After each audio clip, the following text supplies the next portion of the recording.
Thinking Aloud. Conversations on the leading edge of knowledge and discovery with psychologist Jeffrey Mishlove.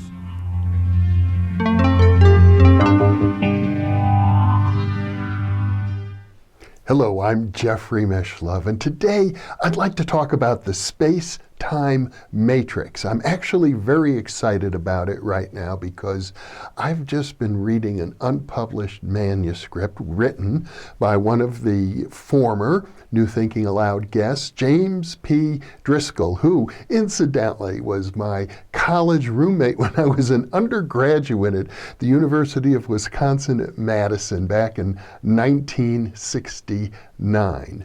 Jim is a Shakespeare specialist and a scholar. He's the author of The Unfolding God of Jung and Milton, which, to my way of thinking, is a brilliant masterpiece. And now he's working on a new book called God in Time. And he has really a unique, innovative idea. And that is, in his way of thinking, God is time.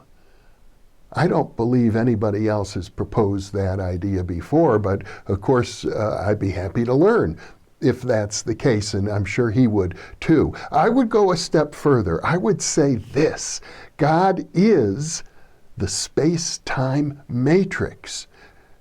You know, we sometimes say to ourselves, everything exists inside the mind of God. We are inside of God, so to speak. We're like a drop in the ocean.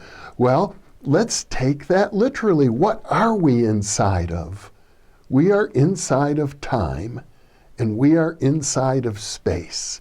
And time and space are terms that are never really fully understood or quite, to my way of thinking, well defined in physics. I know we measure space and we measure time with clocks and rulers, but it seems to me the data of parapsychology suggests that our measurements don't begin to deal with the complexity and the vastness of space-time itself. And there's a lot to be said, for example, about hyperspace, higher dimensions of space and time that we are now quite capable of mapping out mathematically, as my good friend Saul-Paul has done in the appendix to the 1987 version of my book, The Roots of Consciousness. And in fact, you'll see a link right now to that book.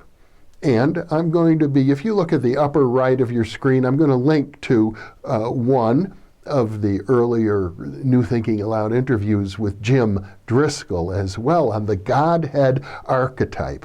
Jim is the kind of person who likes to think big thoughts, to grapple with big issues like, what is the nature of God? How does the nature of God relate to our whole concept of psychology, depth psychology, the psyche, the soul, consciousness? And what does it mean in terms of the great literature of our culture, like Shakespeare? He's addressed those issues in some earlier interviews, and I expect I'll bring him back for more as he completes his work on God and time. I'm very excited for him and happy to help create a buzz around that book. Now, there are, of course, many definitions of God. Many of my viewers will comment, and I have viewers who are devout Christians, and I have viewers who are devout Hindus, and viewers who are devout Muslims, and everybody has a little bit of a different idea of God. I think we can all agree that cultures create ideas of God. Now, and philosophers also create ideas of God. As Jim points out in his manuscript, the great philosopher Alfred North Whitehead likes to distinguish between what he calls actual God, with a capital A for actual, and our ideas of God.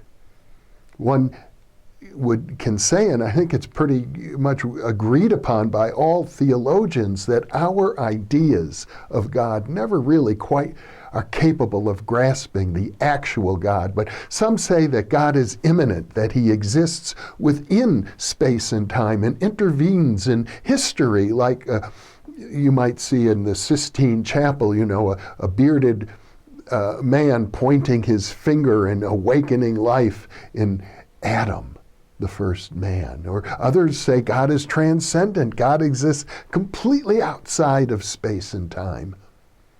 So what I haven't yet seen very much, or at all, to my knowledge, in theology or in literature or in philosophy, is the idea that God is space and time, that we're so intimately connected with God, that space and time is the framework within which everything exists. And if we take it a step further, it's not hard to see that one could argue space and time are consciousness itself in the large sense of consciousness. The consciousness of God is space and time. There's a problem, the pantheists like to say, and it seems logically consistent that it should be the case, that consciousness exists in matter. And yet, no matter how much we study matter, it's very hard to find consciousness in it. There are a few little signs of consciousness, signs of choice. My mentor, Arthur M. Young, used to talk about the principle of least action and how even photons would obey that principle as if they had a measure of foresight and a measure of choice. So maybe there's something to that, but in fact, it's a profound idea. I don't want to dismiss Arthur Young's thinking about that, because perhaps consciousness is embedded in the tiniest, most elusive of particles, the photon, perhaps even the neutrino.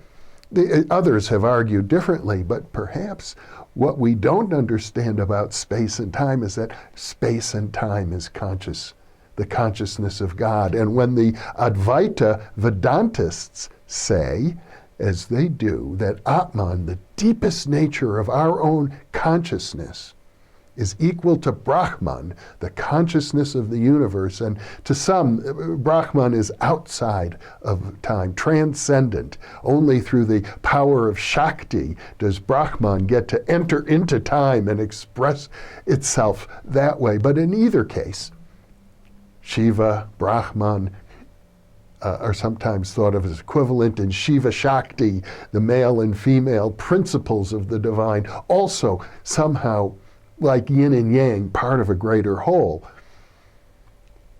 But the unique philosophical idea that, let us call it Brahman or Shiva or Yahweh or God in any of its forms, is, as you might conceive of it, is equal to the space and time within which we are contained. Well, we all have an intimate contact with space and time, which would suggest that, unbeknownst to many of us, we are intimately involved with God, the actual God, every moment of our lives. It would say a lot, I think, as well in terms of Jungian synchronicities, the mysterious way in which events seem to come together at unique moments in time, and psychic phenomena as well. How is it that they work, that we talk about extrasensory perception, but we have yet to locate any organs of perception for this extrasensory signal, nor any way in which the signal itself is transmitted. But if space and time is conscious, is the divine matrix, one might say, in which we partake of the actual God, that to me offers a whole new vision of things. And I'm quite excited about it, and really looking forward to seeing James P. Driscoll elaborate these ideas in his forthcoming book, God in Time. So let me leave you with this thought. What is your image of God? Do you accept God in the orthodox way that whatever religion you were brought up in has taught you to think about God? Or are you a rebel with regard to the ideas of God? Are you an atheist or a skeptic? Or are you willing to consider God in a whole new light? How does that notion that God is time and space, how does that resonate with you? I'll leave you with that thought, and thank you for being with me.